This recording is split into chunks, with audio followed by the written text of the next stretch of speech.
Hey everybody, welcome to Spikey Saturday number 241 on the Mana Leek. I'm John as always, and we're back for some more Theros Beyond Death. We're down to the last 6 weeks of the format, I believe, and unfortunately this pack isn't really stuffed. The rare is awful. We've got a Timuret, an Insight, a Renata, which are all fine. Omen of the Sea is great. Warbriar's Blessing is pretty solid, as is Caryatid. Yeah. Kind of a weak pack. Staggering Insight, I think, is the most powerful card here, but of course it is staking a line in the sand, as it were, right at the start that I don't know that I want to do. I'm honestly kind of just thinking about the Omen of the Sea. Omen of the Sea has been very, very, very good lately. It goes in several different decks. It goes in the 5-color deck that I tried on stream, and I think we're going to take it. I can see an argument for the green cards here, but green, as good as like Typhon is, hasn't been impressing me quite as much. So we're going to take that Omen and see where we end up. We end up with more cards that are fine. More cards that are fine. We're not really getting the power that you want to be getting in Theros. We've got an Iros' Blessing. We've got another Renata. There's a Traveler's Amulet if we just want to try out that 5-color deck again. I think we just take the Eros' Blessing here. It's removal. It's in the worst color. It doesn't kill everything. It doesn't kill many of the things in this pack, half of the creatures in this pack. But I guess it's the pick. I guess it's the pick, and I guess we just hope that we don't run into the 5-color decks. So for those wondering, I did the 5-color deck on stream on Wednesday. I lost round 1 to a hyper curve-out monocolored green deck that was going to crush me because I needed time, and I lost round 2 to a 5-color deck. The person who then went on Lord Tupperware's channel the following day to talk about 5-color decks. So I got beaten by the master there. We've got an Ichthyomorphosis here, which is fine. It goes with our Omen of the Sea. And that's about it. I don't care about these red cards, really. Nothing else is going on here, so I think we're just taking the Ichthyomorphosis. But that guy going on, his name is G-77, I think, who also streams. That guy going on Lords of Limited kind of got me thinking. The draft population on MTGO is pretty small. Pretty small. Like right now we had 3,300 active players, but some number of those are people who started a draft who knows how long ago and just have never finished it. So I think the active population of MTGO users, a huge percentage are probably watching Lord Tupperware and the Ham TV and Kenny the Pig and these trophy leader people. And it makes me think that the draft format of MTGO can actually get very inbred. And so I'm wondering if someone being on Lord Tupperware's stream a couple of days ago talking about and showing how to do 5-color draft decks means that now 5-color draft is going to be overdrafted and the meta just kind of follows the same paths and gets convoluted, which is kind of a weird secondary game that you have to play. We've got a Metamized Prophecy here, which I'm pretty happy about. That's a totally okay card. Beyond that, there's not much. Very flat power level of cards. And unfortunately, we are on the crap end of the flat power level of cards. Pilgrim's fine if you've got the stuff to go with it. Dreamshaper Shaman has been okay, but you of course have to be able to get to that late game to really go off with it. It actually works well in a 5-color deck. But yeah, we'll take this Metamized Prophecy and see where we can go. From there, blue disappears. Red, I mean, we could get into the blue-red deck. This is the interesting thing that the Ham TV does. He has identified that blue-red is underdrafted and is the best deck that is underdrafted. It has the biggest gap between how much it's drafted and how good it is. So he drafts it as much as humanly possible because it means that you don't have to think about the draft. You get to go really fast. You get to play the same deck over and over, and you can get the most trophies per minute. But of course, the second people start trying to copy that, it screws up that entire plan. Very, very weird meta. Very weird meta, I'll say. We've got a Timuret as well that we could get into, but maybe we just try to be blue-red. Maybe we try to be the the force blue-red deck here. Does it work out for us? Not terribly. There's an Oread if we do want to stick on blue-red and see if we can get there with it. There's a Heliod's Punishment if we want to take a flyer on white. But you know what? Let's stick to our guns. I think finding a lane is very key, and then our lane went away. We've got a Caryatid that we could pick up. If we do think that we're going to maybe push towards that 5-color deck, which, because it was talked about on a popular stream, I don't think is going to be a thing that you can do as reliably anymore. Yeah, I don't want to go into black for a charger. I don't know if I want to stick on this red plan. Maybe I just want to stick on the red plan. Just stick to my guns. Let's stick to my guns. We didn't really get there on this pick. We've got an Escape Velocity, which I don't think is what red-blue is looking to do. A Hero of the Games, which I also don't think red-blue is looking to do. Sleep of the Dead is not what red-blue is looking to do. There's a Temple of Malice if we think that we might splash a black card, which, why would we splash a black card in this format? Yeah, I think we'll just grab that. Let's just grab the Temple. Nyx Lotus comes back around because it is in fact garbage. For blue, we do have a Chain to Memory, which is kind of our Arena Trickster plan. So we could pick that up. There's a Towering Wave Mystic, which I don't think is going to be part of our plan. A Berserker I don't think is a splashable card here, so let's take the Chain. Brine Giant comes back around, as does Traveler's Amulet, so it looks like nobody in this pool is doing the 5-color deck. But I think we want to just grab this Brine Giant at this point. We've got Enchantment, Enchantment, Enchantment, Enchantment, Enchantment, Enchantment. Yeah, could be good. Could be good. There's a Wrap in Flames, which is not really what our deck wants. Here we get what feels like a relatively late Incendiary Oracle. I'll grab that. I'm not going to play Revelers or Mystic. Here we get a Naiad, which obviously is a blue-red card for sure. There's a Bronze Sword that we're not going to play, Fruit, and a Forest. All right, pack 1 went okay. It's not where I want to be in Theros. I'm still 100% on be black or be mono white or probably lose. So being none of those colors makes me a little worried. But then we get an Ox. Ox honestly isn't that great. Does it have value?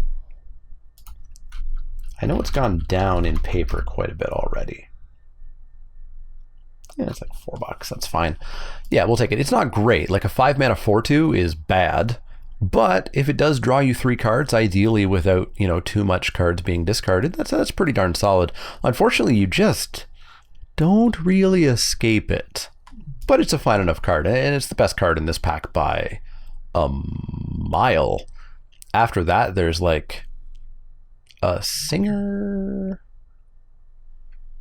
a Mantle? Yeah, it's a pretty bad pack that we're going to take this card out of. Coming back around, we'll get something that we'll play. We'll play that Mantle, we'll play that Singer, we'll play a Final Flare maybe, or perhaps a Memory Drain if we have to. I still think a Pending Doom is an absolutely garbage card. I still don't understand why people think it's good. It's just Oaken form with 2 downsides. Let's take the Ox. Following that, we get a Perforos's Intervention and a Shimmerwing Chimera. Boy, I mean, we're taking the Intervention, but I would love a Chimera. Perforos's Intervention, welcome to the team. Things went away a little bit. We have an aspect of Manticore, which will be cheaper and trigger our Trickster and help our Brine Giant come down. So I think that's going to be the pick there. Nyxborn Seaguard, also an enchantment. I don't see a reason for Blue Devotion just yet, so that's not a big upside. So I think I'm just going to take the aspect of the Manticore here. I don't want the Satyr's Cunning, and I don't want Glimpse of Freedom.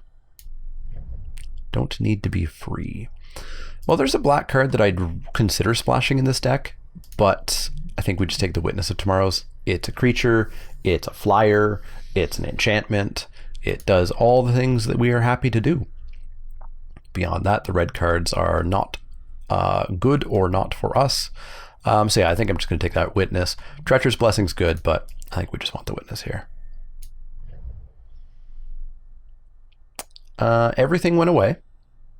Everything just went away. So we're going to take a Hero of the Games, which is just going to be filler, and probably not stay in the deck. We are not going to splash either of those black cards. We're not going to splash anything else in this pack. Field of Ruin's unplayable. Thaumaturge's Familiar doesn't do anything. So let's take the Hero.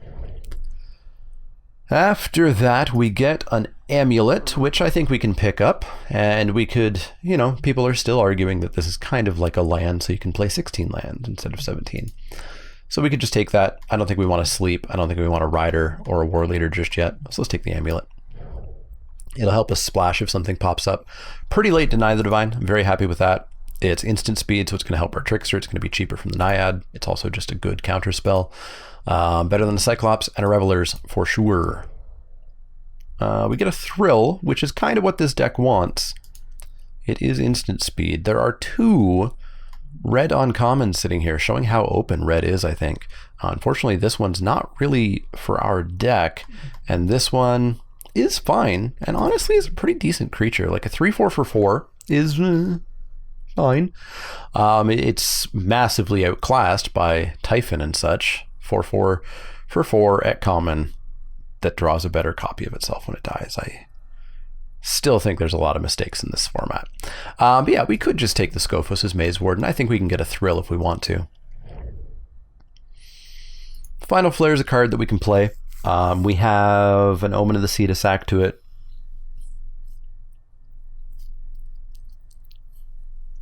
Makes our Traveler's Amulet a little bit better off the top if we have Final Flare in hand. Seems okay. I don't think we want a Scophos' War Leader just yet. So we'll take the Final Flare here. Here we'll take an Elite Instructor, but I don't think we're going to play it. We can find better creatures. We still have a whole pack left. We'll take the Nyxborn Seaguard. I don't think we're going to play it. We'll take the Portent. We're not going to play it. We'll take this. We're not going to play it. I wonder if this is still worth like 50 cents. I'm going to check that and find out.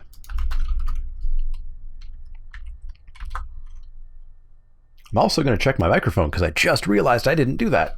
And it appears that the microphone is in fact plugged in. So go me. Also, it seems quieter. The switch is not turned off. What if I turn it up? Turn it up.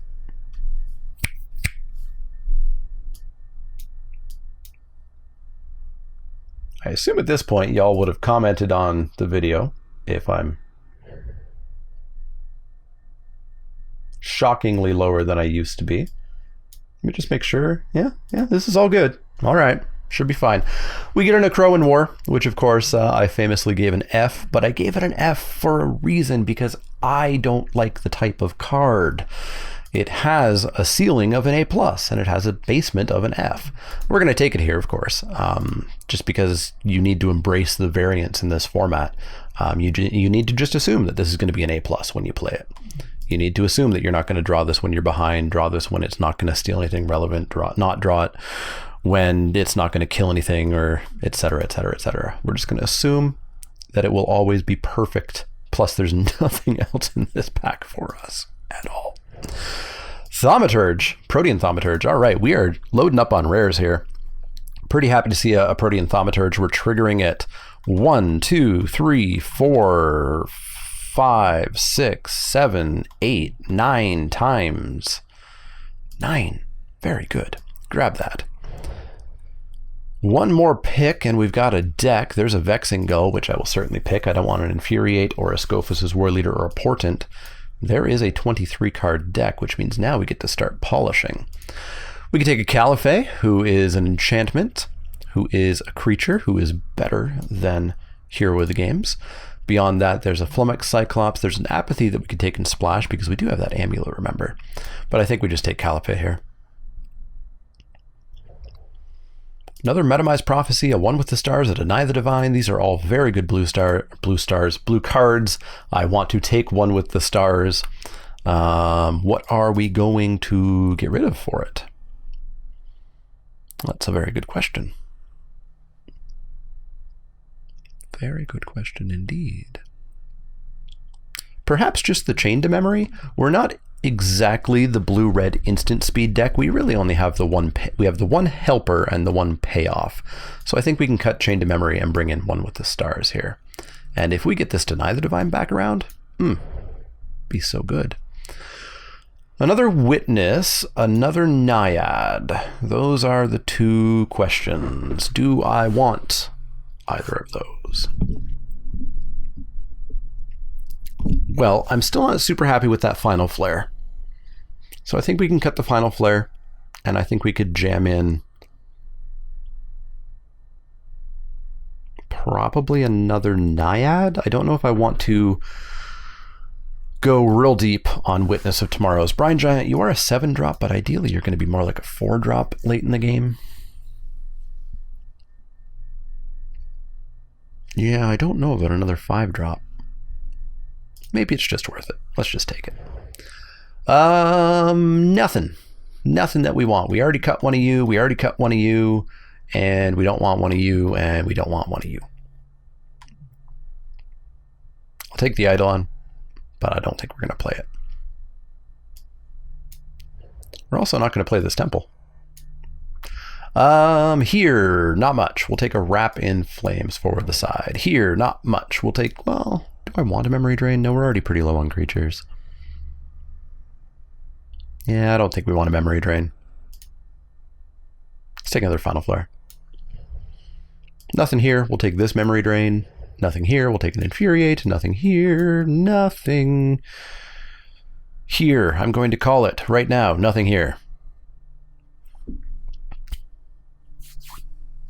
Now the question is, do we play the Amulet and a 16-land deck? Or do we... yeah, nothing here. Or do we just play a 17-lander? I've seen a lot of people playing Amulet and cutting a land. And I can kind of see the reasoning behind it. The only time that it is not a land is if it's in your opening hand and you have no lands, right?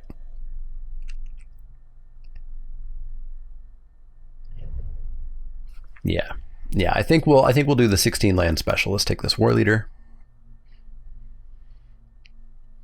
And so yeah, we're basically dropping flyers, winning the game with Giant Ball Lightnings, our Ox, getting a Brine Giant down early. I would have kind of liked another Brine Giant. We've got a ton of enchantments, so Brine Giant should be cheap. Thaumaturge should be triggering. We've got the Akroan War. We've got, so what do we have? We've got like 4 rares? 4 rares. 3 rares and 1 mythic. Nice. That seems like power. That seems like what we want to do in this deck. So we are having 1 Final Flare in here. Boy, I took 1 black card, 1 artifact, a couple of lands, and everything else was blue-red. It's kind of wild.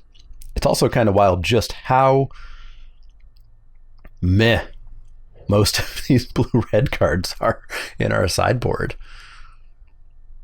Like, we've almost got a second blue-red deck. All right. Well, we will add some lands to this. Add 16 lands. 8/8 sounds about right to me. We're going to save that deck, and we're going to go play some Magic cards. Let's see how we can do. We have gone 2-1 every single week, except for that one miserable 0-2. So if we can keep the 2-1 train going, it's fine by me. I'd really like to trophy at some point, but I've kind of written that off as a possibility for me. I cannot seem to have that level of success in this format. Join the match, and let's get going. We are going to play first. I don't see a reason for us to be drawing first, really. I did draw first in my 5-color deck on Wednesday, but that's about the only time I've done that. Unfortunate, getting 2 lands and a 5-drop, 2 4-drops, a big drop, ideally, and a drop that explicitly requires an island. We're on the draw, so I'll keep. I thought I had, I was talking about playing first. Okay, I didn't even have that choice. I just made up that I was choosing to play first. Our opponent has mulliganed down to 6, and it is time to go. Singular planes and no pious wayfarers. Good to see. Aspect of the Manticore. You can hang on over here with our cards that we can't cast yet. Just got to find that island. Or 2 lands. White-red. Uh-oh. We may not have time. Transcendent Envoy. 1 power is nice to see. Pass turn. 1 more chance. 1 more chance.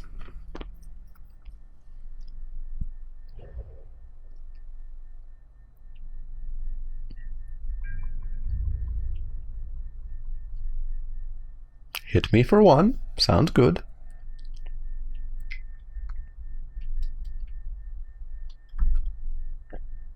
Hit me for 1. There we go. Gonna get hit for 1, and then what you gonna do? You're gonna drop a Hero of the Games. You're gonna drop, just ruin me right from the start. Hero of the Pride. Sounds good. It blocks. It blocks and we can cast it.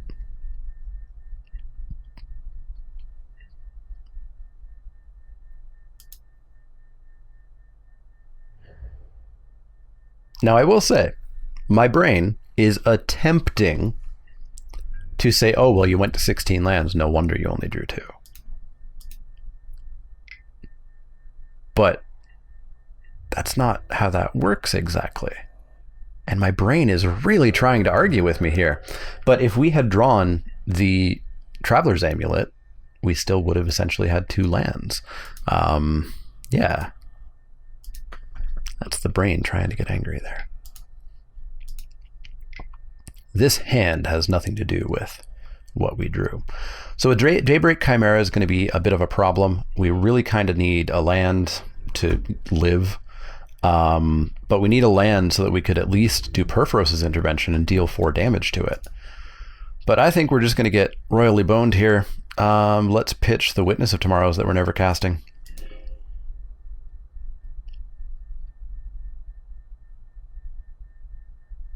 Inauspicious start to Spikey Saturday 241.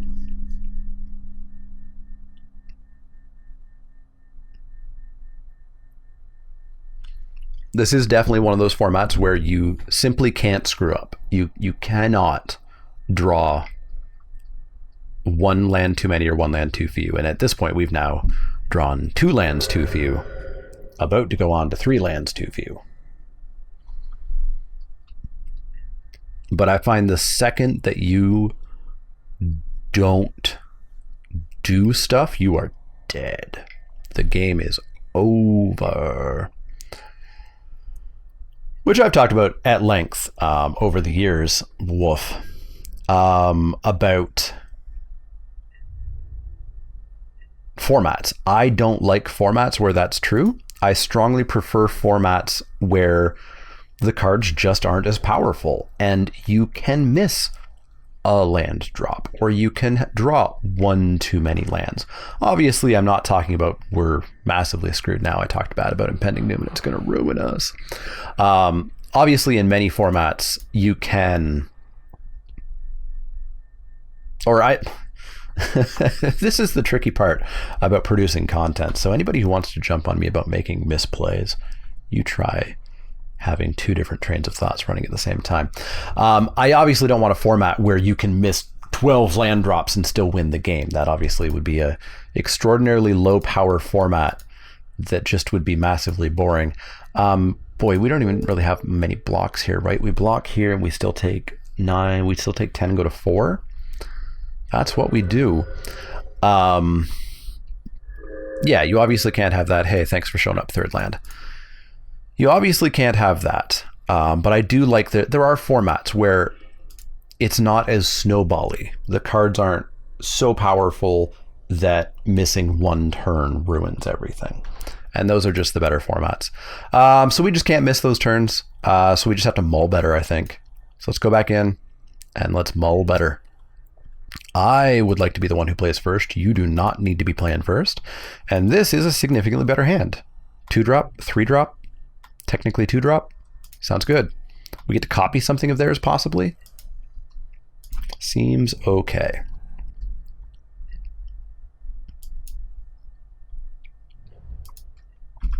No 1-drop, perfect. Let's drop our Thaumaturge. Let's see if we have anything to copy, otherwise we may just have 2 Naiads. Which is okay, it makes our Vexing Gull a singular mana. And I think that's what I'm going to copy. I'm not going to copy the Transcendent Envoy. Meh to that. Powerful meh to that. Boop. So unfortunately, 4, 5, 6, yeah, still 1 mana away from that Brine Giant. A turn 4 Brine Giant would have been awesome, and I forgot to attack there. I forgot to attack there. So there will, of course, be people in the comments who I'm going to address right now. You have just jumped on the video and you said, you made a misplay here. Why would I ever watch you? A, I really don't care about your comment. A. And B, like I said, try doing this for yourself. And you'll see that it's not necessarily the easiest thing to do. Let's tack on in for 4. Got him good, pass the turn.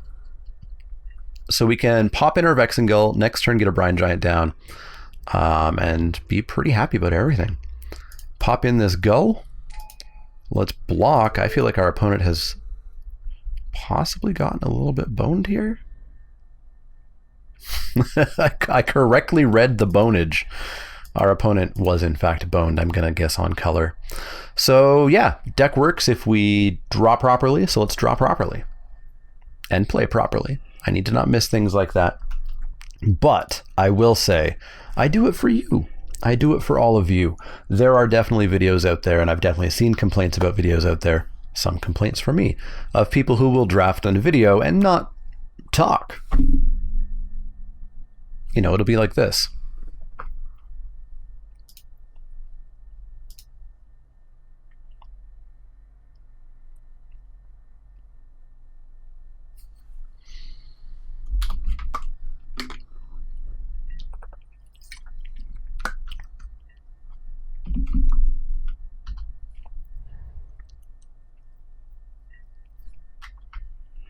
I drew an island.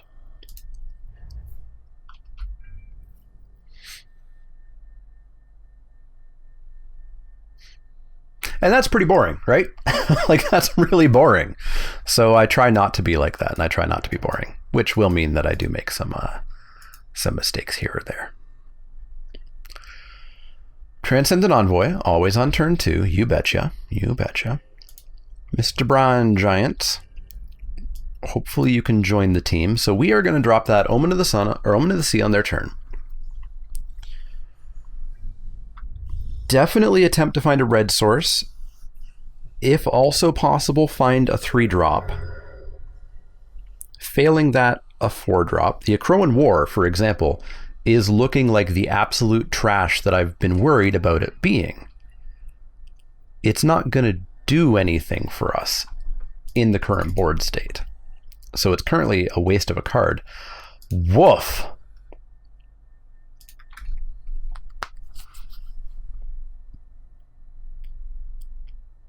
So we have another Witness of Tomorrow's in the deck.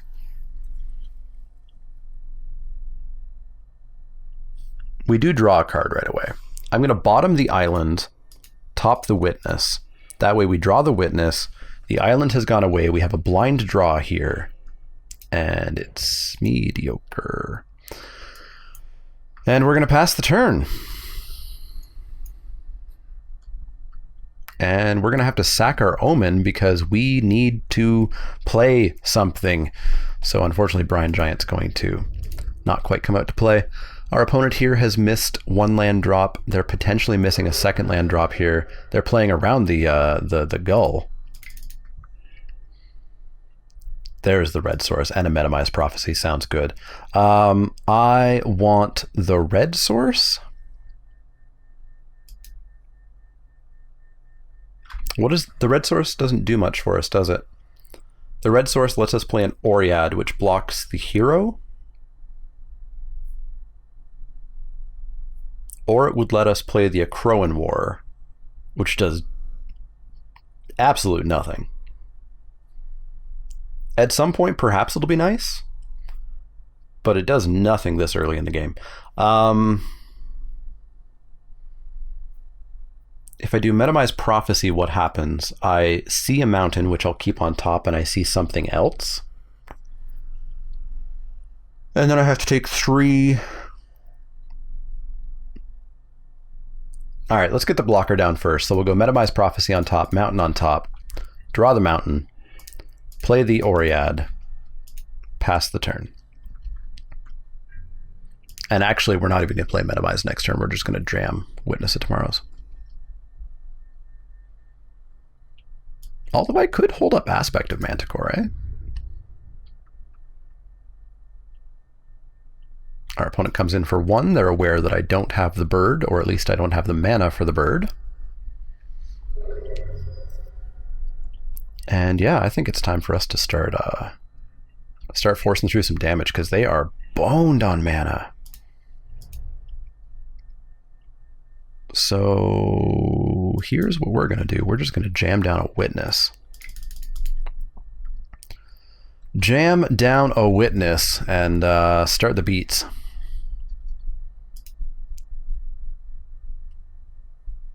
I can imagine even seeing a Rage quit before too long. That is very unfortunate. That's incredible mana screw on our opponent's side. Turn 6. Going on turn 7 now. Oof, and we're going to have an Ox if we want it at some point soon. So we've got 2, so this is blue 4. Blue 1, 2, 3, 4. So we'd have 1 mana up. Let's jam in with the Witness.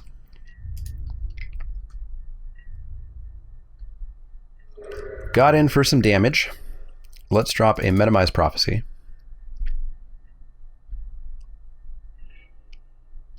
Those look pretty good to me. I will draw Caliphate next turn. And blue, 1, 2, 3, 4, 5. Yep, not quite. So we'll pass the turn. I would love if they send that hero in, pretending they have a combat trick or have a combat trick, and then we get to aspect it. But even if we don't, this is going to rapidly come towards the end. So unfortunately, our opponent got massively boned there. This was not exactly our deck that won us there, but our deck was doing exactly what it needed to do. So 1-0. Good start. Good start.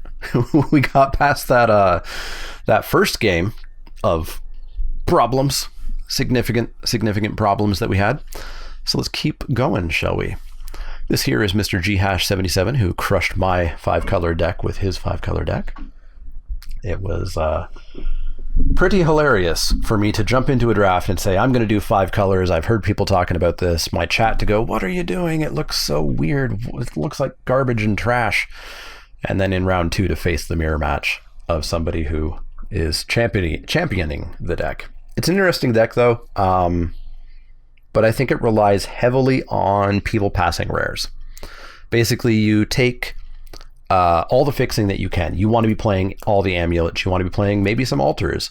You would like to be green so that you can get Elysian Caryatid and Omen of the Hunt, although Omen of the Hunt's kind of on the lower end of your fixing.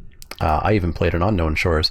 And you do that pretty early in the draft so that then you just take all the rares. Every rare that somebody passes because they can't play it, you can play it, and you play it. Unfortunately, if anybody else at the table's doing that, you may just never see rares, and your deck ends up significantly worse because 5-color Incendiary Oracles and Aspects is not a good deck compared to 5-color all the bombs. We're going to keep this. This looks like a solid hand. We've got our choice of 2 drops, our choice of 3 drops. We can start rummaging if need be. Seems okay. We're going to drop this mountain, pass the turn.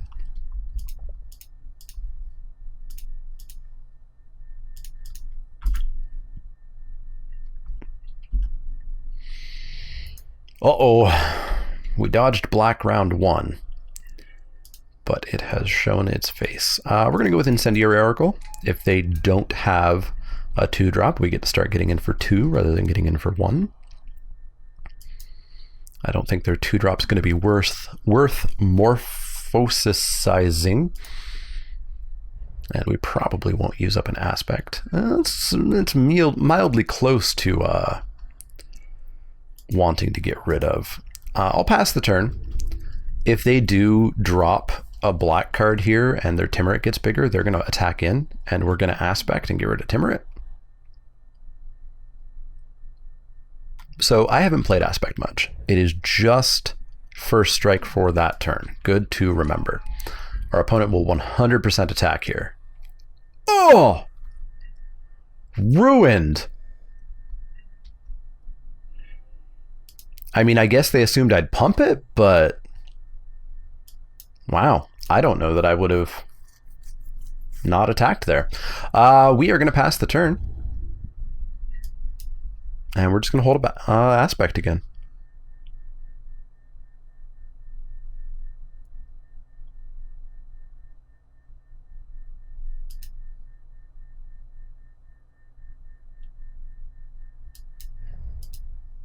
Surely they can't still be afraid of attacking. Heliod's Pilgrim, black-white. Yay. Black-white is really good. I would argue if you're not playing black-white or black-green, you're probably playing the format wrong. Points to cards in my hand. That way, that way, that way. Interestingly, they're actually that way in real life, but apparently that way. What'd they go get? Not even that good of an aura, but it's going to be annoying.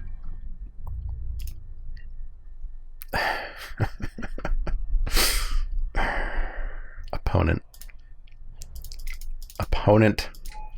I would accuse you of ghosting if this wasn't a recording. Alright, so we found an Arena Trickster. They're going to aspect us. We're going to pitch an island and an Oread. Yeah. Get rid of them.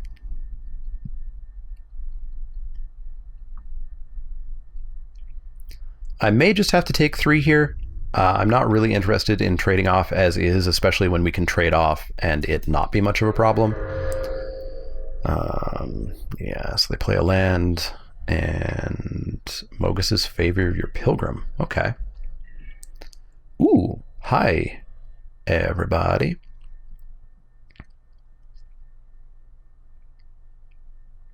There's so much that we could do here. So what I'm looking at is aspect of the Manticore. We could, if they attack, like let's say with this and this, we could aspect of the Manticore, our Incendiary Oracle, making it a 4/2 first striker, and eat that. This would be a 4/4 because we played a spell and it could eat that. Alternatively, we could Eros's Blessing and just kill something right now, but I'm not sure what. Ichthyomorphosis actually kills Timurit. I gotta remember that.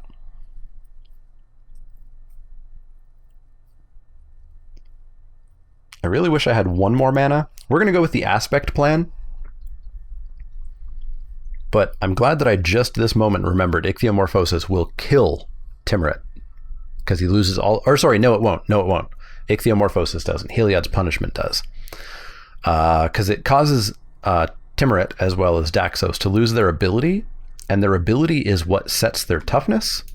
And so if they lose that ability, then they have 0 toughness and they die.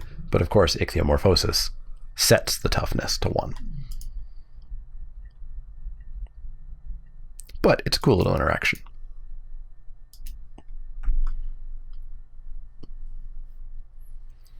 I think time, based on what we've seen from our opponent's deck, time helps our deck a little bit more. We get to fill our hand more. We get to play to more draw spells. We get to play out to those rares that we have and the Witnesses of Tomorrow's. Opponent currently very much on the mono black, but also an Unknown Shores plan.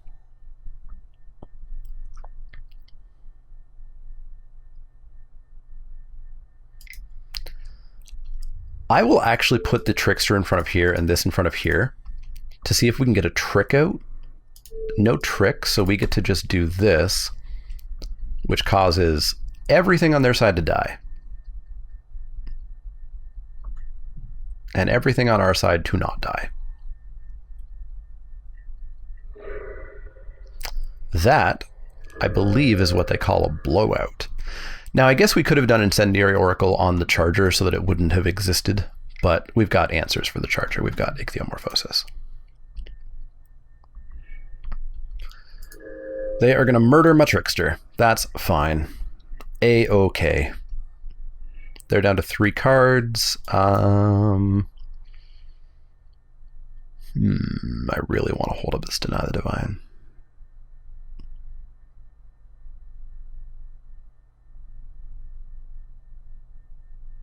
We have an Ichthyomorphosis, so I don't think one turn will end us here. So let's get rid of Timurit. Well, we can. Presumably he'll exile 2 of my cards. And then let's bash in for 5. Goodbye to my cards. Enjoy your life gain. You have a ludicrous amount of life, but let's start getting rid of it. Take him down. Take him down. Down to 23. We're winning. Omen of the Dead back, Timurit. Womp. Womp, womp, womp. Timurit coming on back. Welcome back, friend. I missed you. Dreadful Apathy, that sucks. Oh boy. So yeah, this is where I'm somewhat more, not somewhat more, I've always been down on this format. Where I am down on this format, a lot of people will think that when I say coin flips that I mean bombs. And in many formats, that is in fact the case. Glory Bearers, I think we can Ichthyo the Glory Bearers. In many cases, that is the case. It's a high variance format. Why are they not attacking? Because of bombs. But in here, it's high variance because there is actually so much removal that it does also become answer or no flip. And frequently, like if our opponent didn't have an answer there and we had a 5-3 to their 2-2, 2-3, I guess, the game would have been over very, very rapidly. They had an answer, they won their coin flip, and now things look significantly worse. So yeah, it's a high variance format, but the variance isn't on one specific thing, it's on a lot of things, which is where I'm coming down on the format a little bit.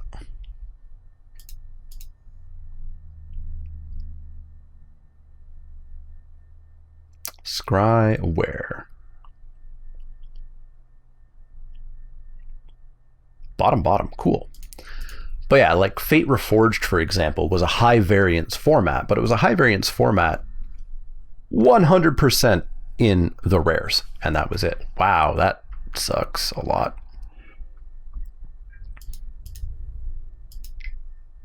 Well, guess I'll take 5. We have many, many, many, many ways out. Many ways out of this. That, it's not really a way, but it's not awful either. Our Incendiary Oracle is finally going to go bye-bye here.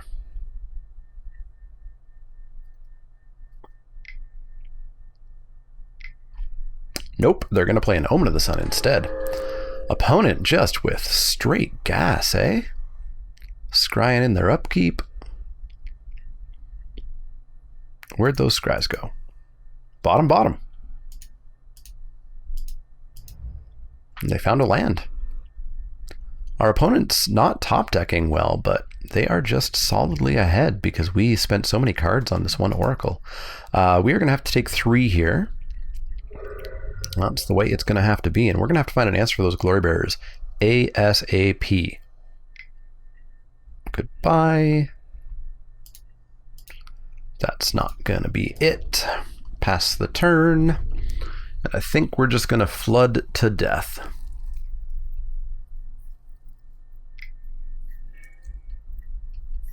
Flood straight to death.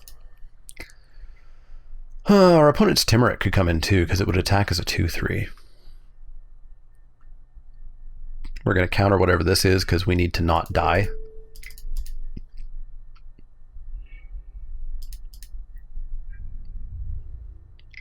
Just with the 3, sounds good. Down to 6.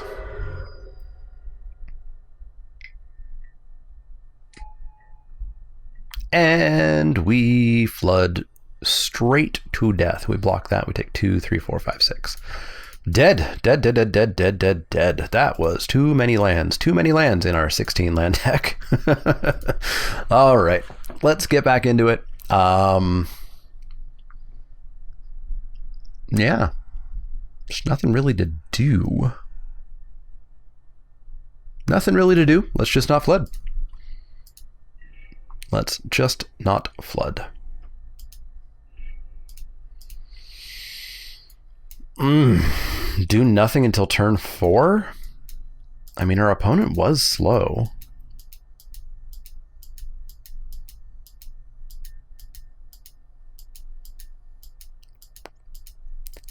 This feels like a game 1 mulligan or an I'm up a game mulligan.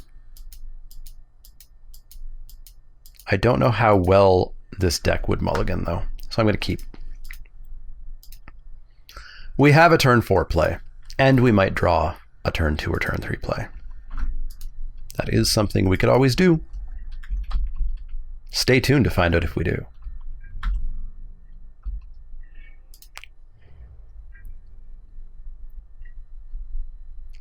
Wouldn't be Spiky Saturday if it wasn't for lands. Here with the Pride, right on schedule. Hey, we drew a 3-drop. All right, Skofos Maze Warden. We need to ask our opponent to not have an answer for you. If they don't, I think the game looks pretty okay. If they do, I think the game looks awful. Blessing. One time. No apathy.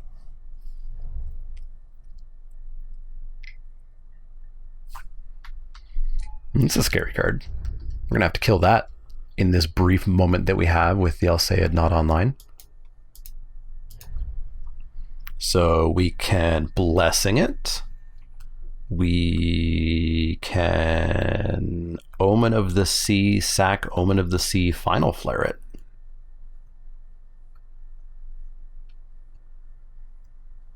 That's pretty cute.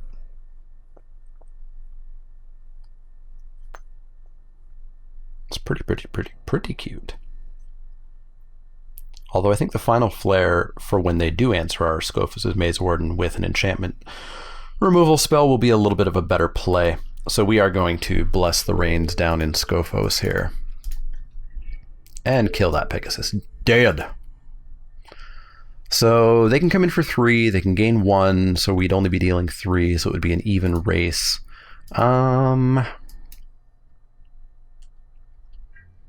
With the Akrone War in hand, I'm pretty happy to start going here. And in fact, we can pump this.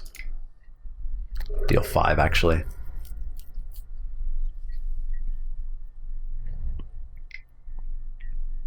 Another hero, sure thing.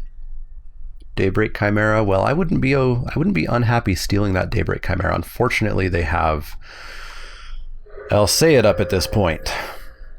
So no such luck there. They are definitely representing way more damage than I am representing.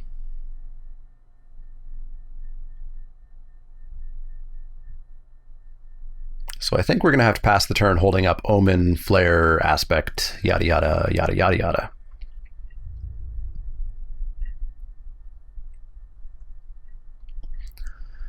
I can attempt to Final Flare the Daybreak Chimera if they don't do much here. I can attempt to Final Flare that. Dreadful Apathy, that's BS. And now we're ruined. Opponent won the coin flip. Oops. Opponent won the coin flip of us playing Theros, playing a creature and putting auras on it. So how do we come back from a high variance loss like this? We can Final Flare, we can...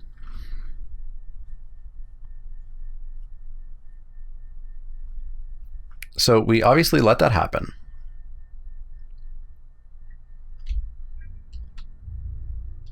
Yeah, there's no reason they'd tap out here. So we can Omen to see what we can draw and see what the next couple of turns are. Perforos Intervention, holy moly. We don't want the island. We do want the Perforos Intervention. We draw the Perforos Intervention. So we have Perforos Intervention, which can kill something.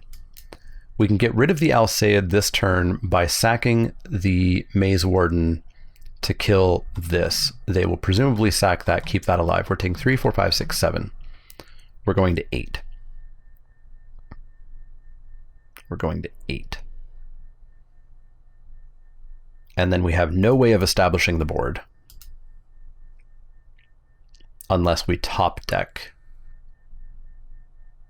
something very good.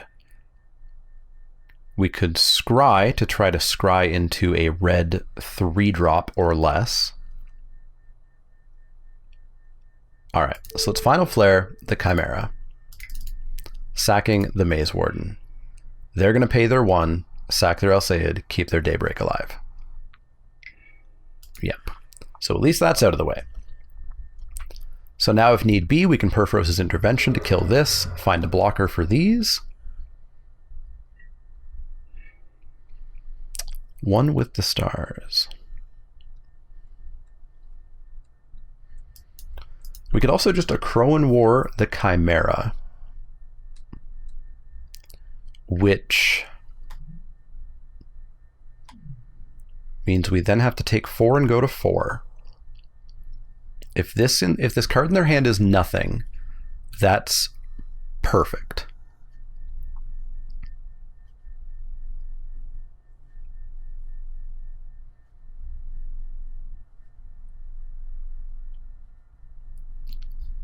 Red 1, 2. We could Perforos's Intervention it and scry. All right, I think we have to Crowan War the Chimera. And then we could actually Perforos's Intervention one of those heroes right now. I think that's the safer play, because then we have stuff, right? We have answers. They're down to 1 card. So let's do that. Let's deal twice X to this hero. So we deal 2. Goodbye, Hero of the Pride. Okay. Clearer board. I have 1 very good card in hand. I have Scry ability. They drew a land. They feel like they've F6'd. They have nothing.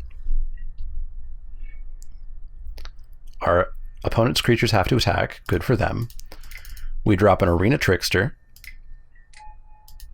So we've established our board a little bit.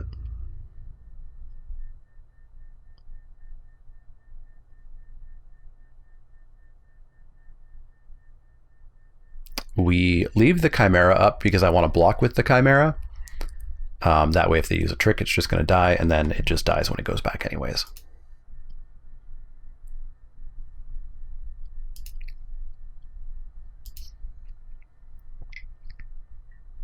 Heliod's Pilgrim. Going and getting Aspect of the Lamprey.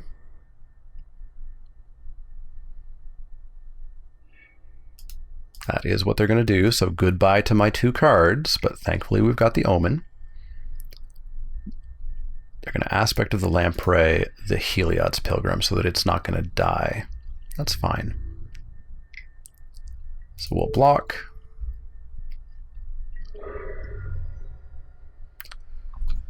Is there any reason to scry in my upkeep? So their Chimera is going to go back to them. It's going to die. Their Heliod's Pilgrim, annoyingly, is going to gain them a life. If I scry in my upkeep, though, I have to find red cards. And I feel like we've played a lot of our red cards. We've played 1, 2, 3, 4, 5. 1, 2, 3, 4, 5, 6, 7 of our red cards. So it's way more likely there's going to be blue cards on top. So I'm not going to scry in our upkeep. I will just let this go. Draw our blue card. Is that not how a Crowan War? Oh, it had to be tapped? Come on. That's what I get for not reading the card, eh? All right, well, we die. We die because I haven't played the Crowan War enough. Womp womp. I'm sure you were all yelling at me, and that was not a punt from me talking or being distracted. That was a punt from me not knowing how the card works. Do we have any answers? We have an Ichthyomorphosis, which means we can't scry for it because we have to have this blue up. Denied. Denied. Well, unfortunately, we punted ourselves to death. Punted ourselves to death there. 0-2. So we are 1-1. We've got one more round. That was 100% on me there. Yeah, I have not played with the Akroan War very much, so I forgot that the creatures have to be tapped to deal damage to themselves. We won the die roll. We're going to play first. And this is an okay starting hand. We get to do something earlier than turn 4, which is nice. Let's drop that island, pass the turn. Well, we're on track for our traditional Spikey Saturday Theros 2-1. Let's make it a reality. Blue, white, black. Okay. Well, let's drop Caliphate. Pass that turn. She is a 2-3. We could make her a 4-3 first strike. Our opponent is blue, white, black, green. Cool. Here's somebody who saw the 5-color deck discussion, and now we get to deal with all this BS. Okay, we are probably going to Perforos' Intervention the Hound. That is what we're going to do, because it's got menace, so we can't block it. Yeah, so let's deal 2-4 damage. Down it goes. Let's get in for 2. Pass that turn back. Island. Yay. Jesus.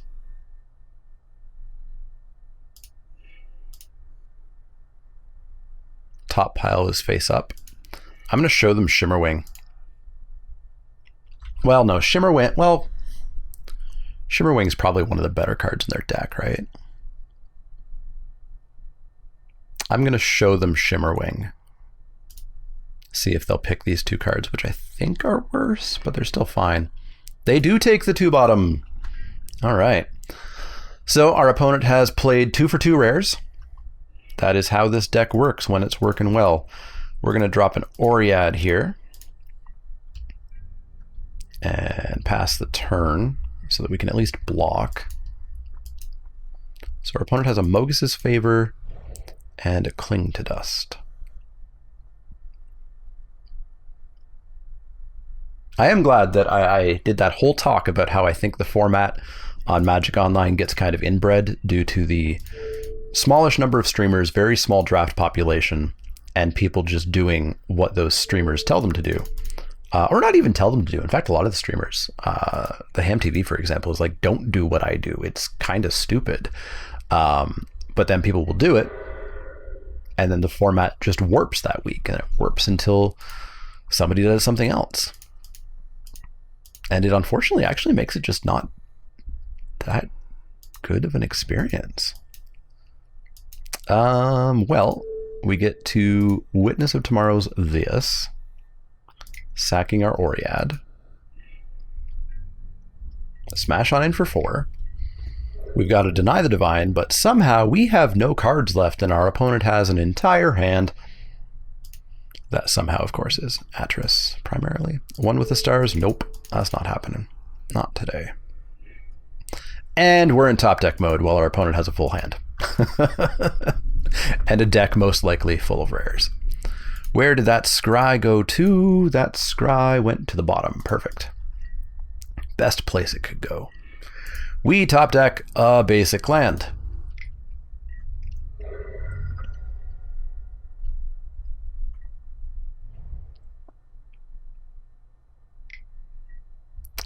Opponent gets thirsty. So they still have Mogus's Favor and Cling to Dust. They pitch the Mogus's Favor because, of course, it can come back when they feel they want it. Accolade of Affliction, going to bring back, I assume, Kunaros. Maybe Atris. Maybe just Shimmerwing.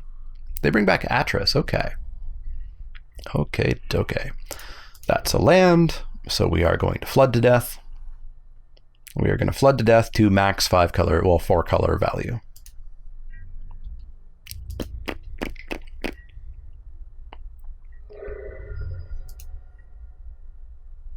It's unfortunate because there's no fix to it other than MTGO just getting a bigger draft population. Uh-huh.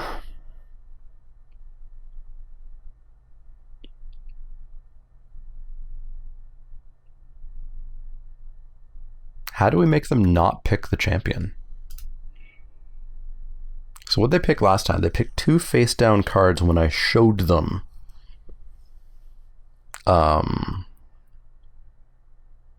Shimmerwing. So let's show them Triumphant Surge, especially because it answers Caliphate, and see if they take that. They do. They do. We got them. I don't think it's going to be good enough, but we got them.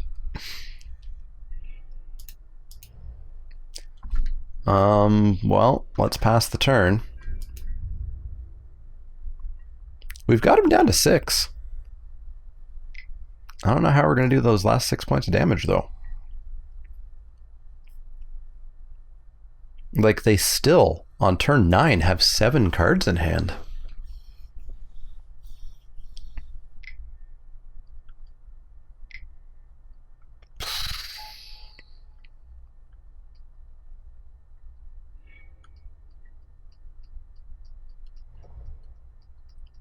God. Yeah, this is unfun to play against, and it has massive memories of Hour of Devastation to me. This happened in Hour of Devastation, for those of you who weren't around.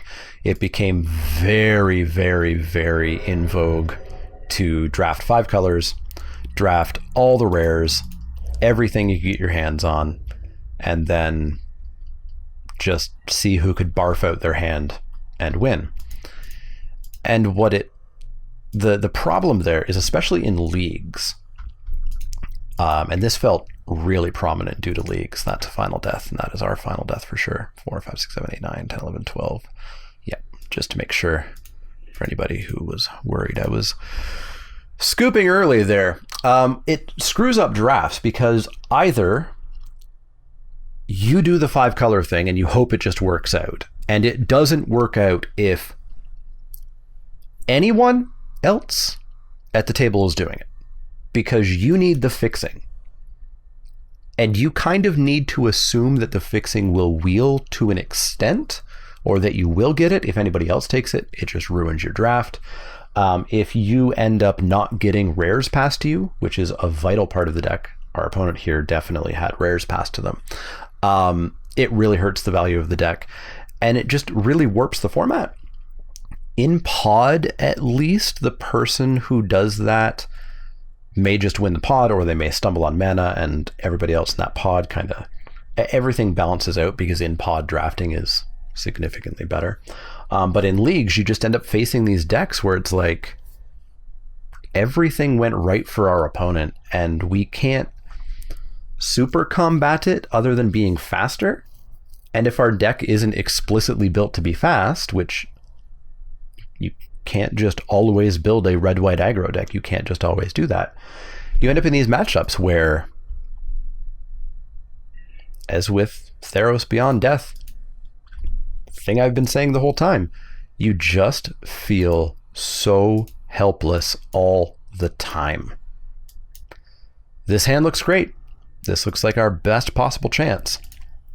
Hopefully we can be all of their rares.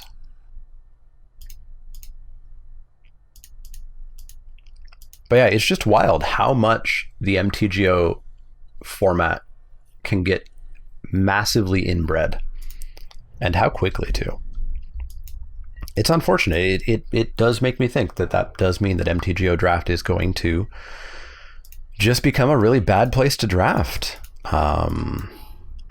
which then leads into my whole doom and gloom that I do think draft is being de-emphasized as a thing that is carefully planned for. It's obviously never going away. It's a key moneymaker, but I think it's going to be something that is just sort of not thought about as much.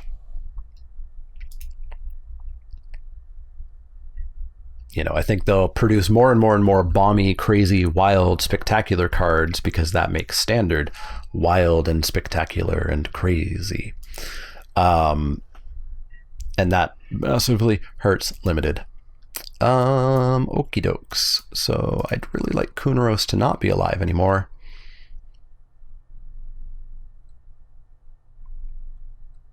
But we can double block with a Vexing Gull.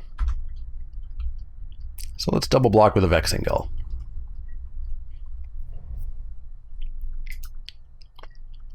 Alarios, sure.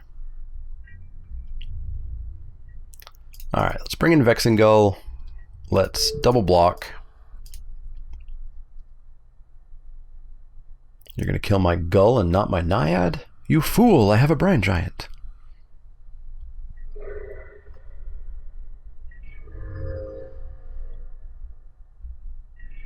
Not that I have mana to pay for that Brine Giant or anything. Well, let's pass the turn.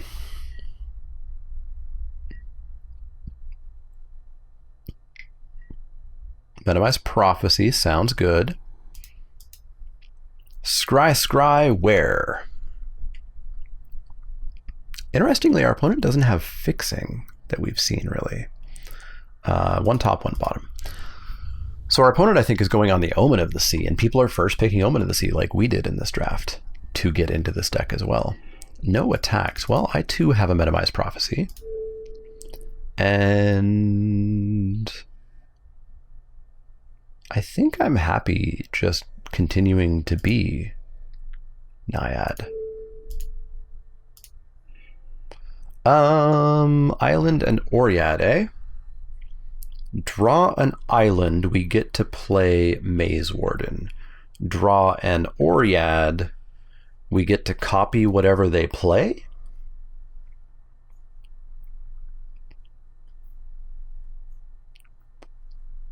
And then we get to play a Maze Warden when we draw that island. We get to name Maze Warden when we draw that island. So yeah, let's go Island on top and then Oread on top. We will not change. We will pass the turn.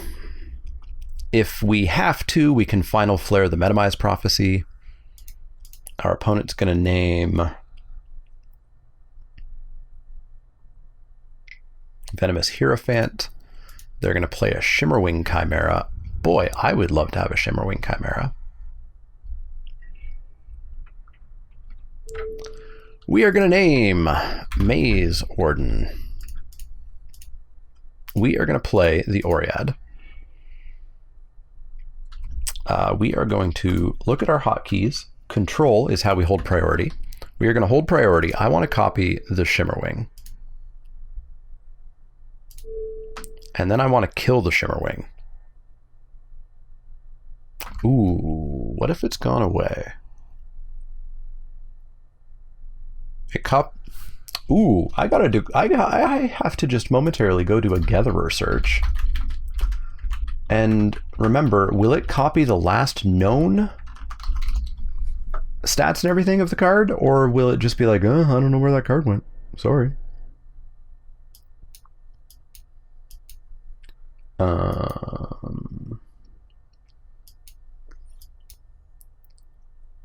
Protean Thaumaturge copies a creature copying something else. Something else, a copy of Protean Thaumaturge becomes a copy indefinitely. All right, so it's a triggered ability, right? It's a targeted ability. So yeah, no, we have to have this happen. We have to have this finish first. Finish first, and then we can kill it.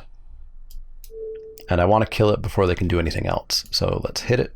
Oh, but then, right, that's why I wanted to do it, is because we had... Oh, it's only cheaper on their turn anyways. Right. Hard to remember everything that's going on. All right, we have to pass the turn here.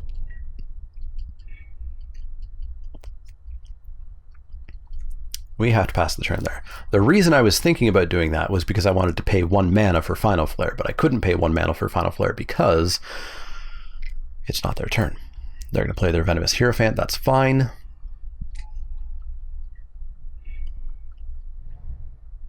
I really want that Shimmerwing Chimera dead. But I also really want to play my Scophus' Maze Warden so that I can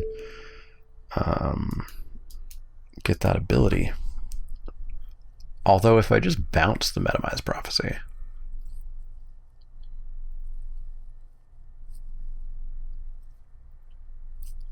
or I could bounce the Oread. It'll make it cheaper to copy something with the Thaumaturge, although at the moment this is by far the thing that I want to have.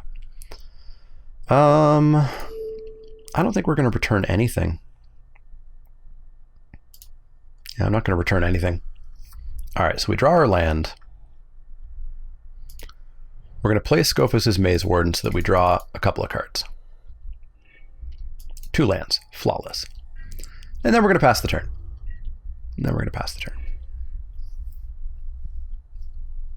I'm going to play my 5th land on turn 9. Woof. Okay, well, it was nice thinking about killing Shimmerwing, but now we're going to kill Setessan Champion instead.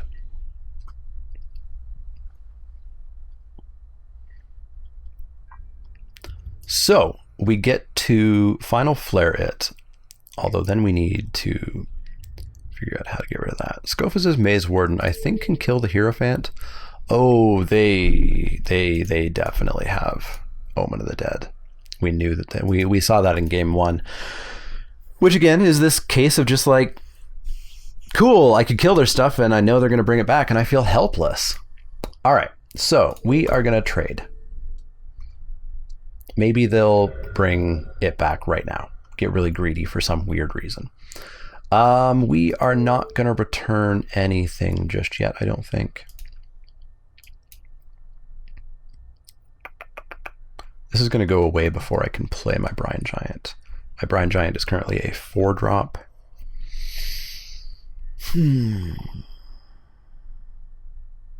All right, we're going to return the Oread because we need to play something to copy their Setessan Champion. They're drawing a Final Death. We're drawing an Arena Trickster. Okay. So, I would like a copy of your Setessan Champion, if you don't mind. Thanks. Thanks a bunch. Then we're going to pass the turn and attempt to Final Flare your Setessan Champion. They're not going to return anything. They're going to name their card. Their card is Atris, because all of the value, of course, why not? All right, we're going to try to kill this right here, right now, sacking our Oread.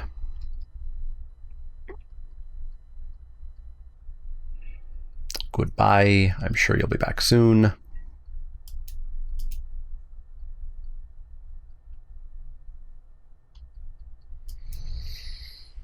This is 100% why I despised Hour of Devastation. I don't find playing against these decks in any way interesting. We're going to get rid of that because we're just going to play our Witness of Truths. Or Witness of Tomorrows. I just don't find these decks interesting. These decks are just punishing to play against. The level of value in them is unreasonable.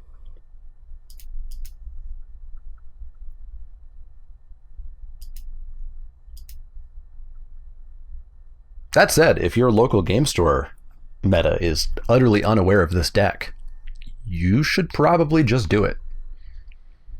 Because if you know you're going to be the only person doing it, you are going to run the tables.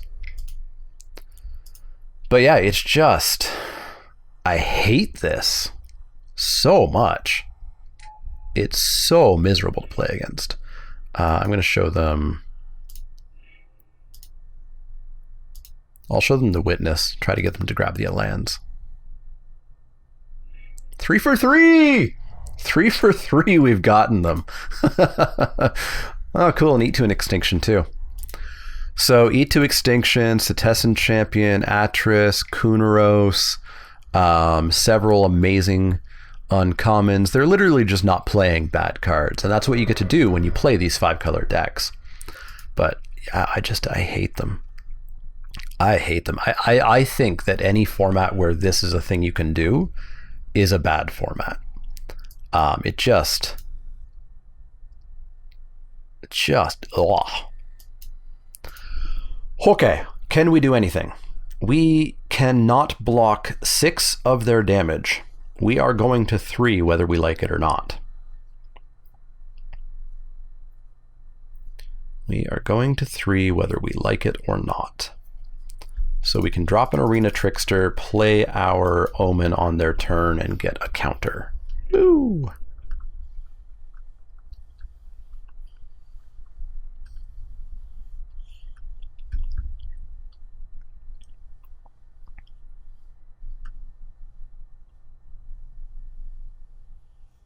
Yeah, it just seems like a failure of a design of a draft format to have a draft format where 4 or 5 colors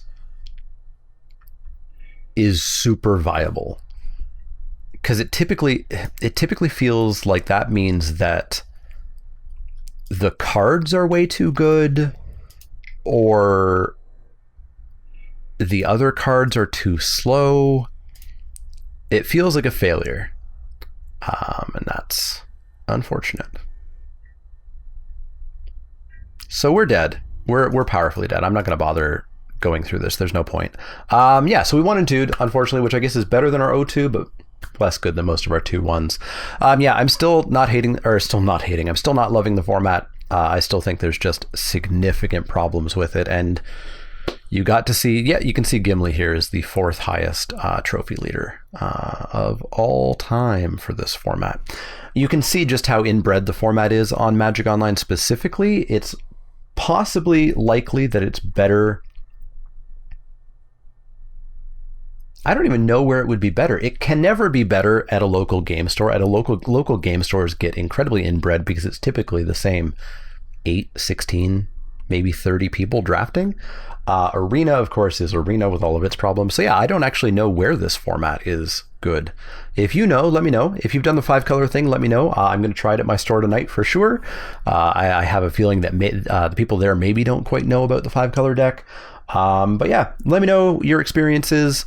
Let me know how it's going for you. Are you still slogging through? I know, based on the comments, a significant majority of you have long ago given up on this format, and I wish that I could too.